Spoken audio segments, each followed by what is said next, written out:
بسم اللہ الرحمن الرحیم۔ خبر نامہ، اہم عالمی خبروں کا خلاصہ۔ سوڈان میں فوج اور پیرا ملٹری فورسز کے درمیان جنگ بندی ہونے کے باوجود بھی جھڑپیں جاری ہیں۔ فریقین ایک دوسرے پر جنگ بندی کی خلاف ورزی کا الزام عائد کرتے رہے ہیں۔ فوج اور پیرا ملٹری فورسز کے درمیان اتوار کی رات سے جنگ بند ہے۔ ملک میں موجود اقوام متحدہ کے انسانی حقوق کے کوارڈینیٹر نے اپنے بیان میں بتایا ہے کہ سوڈان سے اب تک 73,000 افراد پڑوسی ممالک میں پناہ لے چکے ہیں۔ انہوں نے بتایا کہ سوڈان میں کشیدگی کے باعث 8 لاکھ سے زائد افراد قریبی 7 ممالک میں پناہ لے سکتے ہیں۔ اقوام متحدہ کے ہنگامی امدادی پروگرام کے سربراہ سوڈان کا دورہ کریں گے۔ قطر کے دارالحکومت دوحہ میں افغانستان کی صورتحال پر ہونے والے 2 روزہ اجلاس میں طالبان حکومت کو مدعو نہیں کیا گیا۔ دوحہ اجلاس کی صدارت اقوام متحدہ کے سیکریٹری جنرل انتونیو گوٹریس کر رہے ہیں۔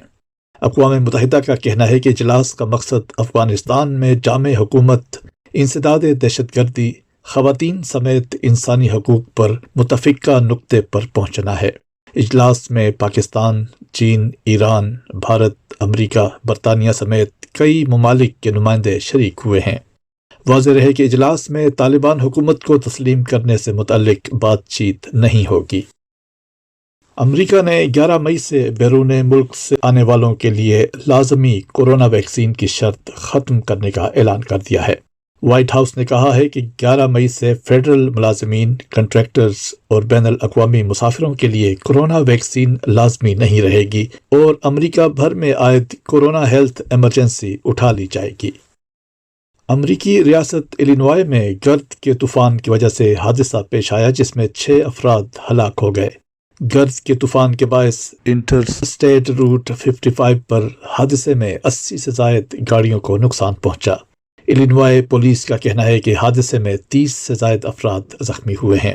گرد کے طوفان کے باعث مرکزی شاہراہ پر 60 کاریں اور تقریباً 30 کمرشل گاڑیاں ایک دوسرے سے ٹکرائیں جبکہ 2 ٹرکوں میں آگ بھڑک اٹھی۔ امریکی محکمہ خارجہ کے ترجمان ویدانت پٹیل نے کہا ہے کہ پاکستان میں کسی بھی ایسی حکومت کی حمایت کریں گے جو پاکستانی عوام کی مرضی کی عکاس ہو۔ ہم یقینی طور پر پاکستان کی داخلی یا ملکی سیاست پر کچھ نہیں کہیں گے۔ بین الاقوامی مذہبی آزادی پر کمیشن ایک آزاد امریکی کمیشن ہے جو کہ صدر، سیکریٹری خارجہ اور کانگریس کو پالیسی سفارشات فراہم کرتا ہے۔ حکومتیں یا دیگر ادارے جن کے پاس اس رپورٹ کے بارے میں سوالات یا تبصرے ہیں انہیں براہ راست کمیشن سے رابطہ کرنا چاہیے۔ آرٹیفیشل انٹیلیجنس یعنی مصنوعی ذہانت کے گاڈ فادر سمجھے جانے والے کمپیوٹر سائنٹسٹ جیفری ہنٹن نے اپنی ہی بنائی گئی ٹیکنالوجی سے خبردار کرتے ہوئے گوگل سے ملازمت چھوڑ دی ہے۔ انہوں نے کہا کہ مصنوعی ذہانت ٹیکنالوجی اندازوں سے کہیں زیادہ خطرناک ہے۔ نصف صدی تک مصنوعی ذہانت پر کام کرنے والے جیفری ہنٹن نے اپنی تخلیق پر معذرت کی لیکن یہ بھی کہا کہ اگر وہ یہ کام نہ کرتے تو کوئی اور اسے ضرور کرتا۔ دوسری جانب گوگل نے اپنے ایک سافٹ ویئر انجینئر بلیک لیموئن کو بھی برطرف کر دیا ہے جس نے کمپنی کے مصنوعی ذہانت کے سسٹم پر خدشات کا اظہار کرتے ہوئے دعویٰ کیا تھا کہ بات چیت کی ٹیکنالوجی حساس ہو گئی ہے۔ اس سے قبل 1000 سے زائد ٹیکنالوجی ماہرین بھی مصنوعی ذہانت کو انسانیت کے لیے خطرہ قرار دے چکے ہیں۔ بھارت نے سیکیورٹی خدشات کے پیش نظر موبائل فون کی 14 اپلیکیشنز کو بلاک کر دیا ہے۔ بھارتی حکام کے مطابق جموں و کشمیر میں حریت پسند رابطوں کے لیے یہ موبائل ایپس استعمال کر رہے تھے۔ بھارت سیکیورٹی خدشات پر سن 2020 سے اب تک چینی ایپس سمیت سینکڑوں سوشل میڈیا ایپس پر پابندی لگا چکا ہے۔ روس اور بیلاروسی کھلاڑیوں کی شرکت کے خدشات کے پیش نظر یوکرینی کھلاڑی رواں ماہ قطر میں ہونے والی عالمی جوڈو چیمپئن شپ کا بائیکاٹ کریں گے۔ بین الاقوامی جوڈو فیڈریشن IJF نے فیصلہ کیا ہے کہ روس اور بیلاروس کے کھلاڑیوں کو غیر جانبدار کے طور پر عالمی جوڈو چیمپئن شپ میں شرکت کی اجازت دی جائے گی۔